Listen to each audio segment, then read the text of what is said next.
Hello, my great friends. Welcome to part 5 of Handle with Care. You might see I have an empty chair in front of me.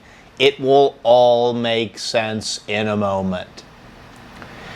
In my life, I love my faith, and I've always taken a chance to get to know my priests, and ended up becoming very good friends with the priest at my former congregation, Annunciation, Father Parks. And we had breakfast together a few times, and we would talk about things. And one of the things we talked about was that forgiveness is really man's greatest need. Really, forgiveness is man's greatest need. And one of the reasons why it is because resentment is one of the lowest forms of energy that we can ever experience. Resentment is such a low form of energy. I'll never forget when I was working with my very first coach ever back in 2008. He said, "John, resentment is like you drinking the poison and hoping something bad happens to the other person. And if we're unable to forgive, we have that poison circulating through our veins.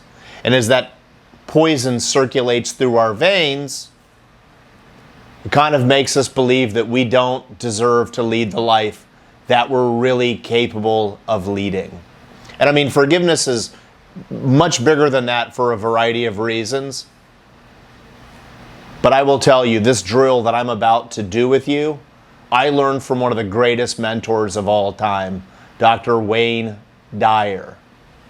In the movie, The Shift, the book, The Shift.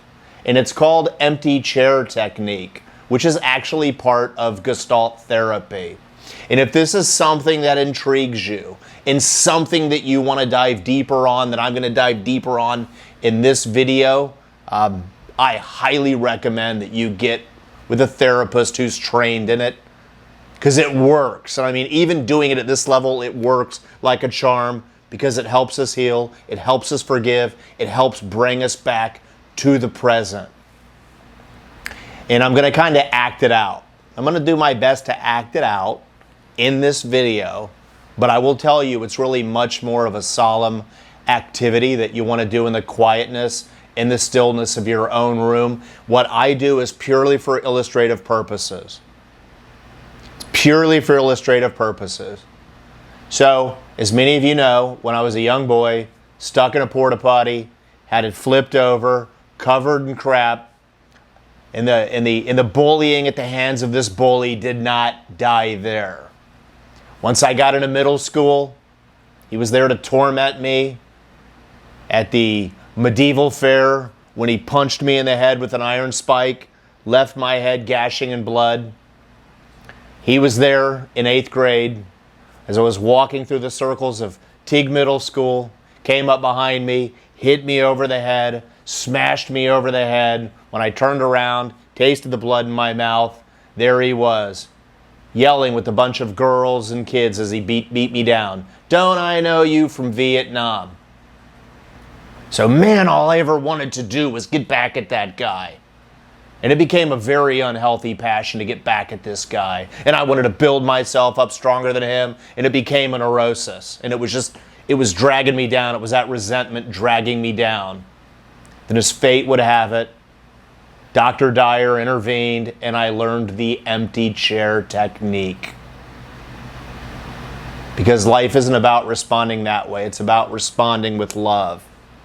So in the empty chair technique, you sit in front of a chair a few feet away. I imagine John, that was his name, sitting in the chair.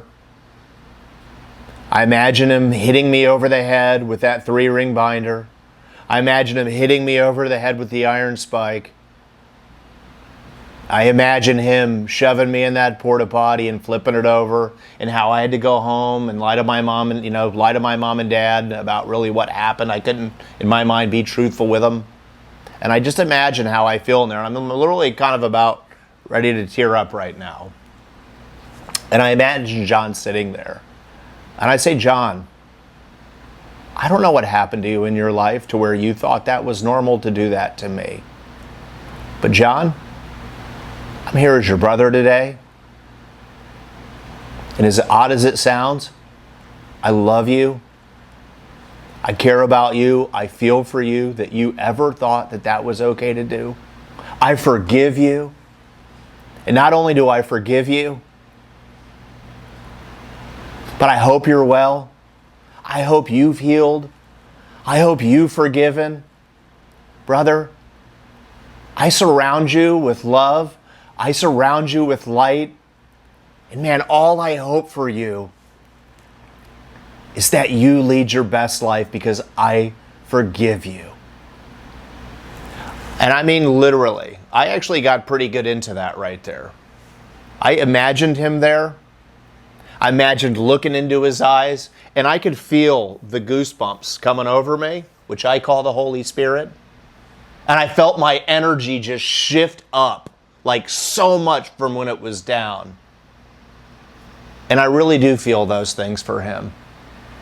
In fact, this is such a true representation that after I did this drill, and after I did this drill for the person who used to drag me into the garage at home and do things to me with them and forgave them, I actually looked up John. I found out that he was in prison, or had been in prison, for assault. And I did my best to reach out to him, to visit him, and to talk to him man to man in a loving way. And it was the best thing in the world. And they needed it too. Because life is about forgiveness. And forgiveness is man's greatest need. And if you're just shredded up inside with all sorts of anger and resentment to someone who's wronged you, I recommend a lot of things, but this is a great place to start. It's called the empty chair technique, which is part of Gestalt therapy. But man's greatest need, in my humble opinion, is forgiveness. And forgiveness for things I've done as well, too, to other people. Because once we forgive, we get back to that baseline of love, and when we're back at love, we're creative, and the whole world is an open book. Forgiveness really is critical to get out of the porta potty and into your best life. We want to help 100,000 people this year have forgiveness. Please hit like, subscribe, comment down below, and share this video with anyone. Thank you so much for watching.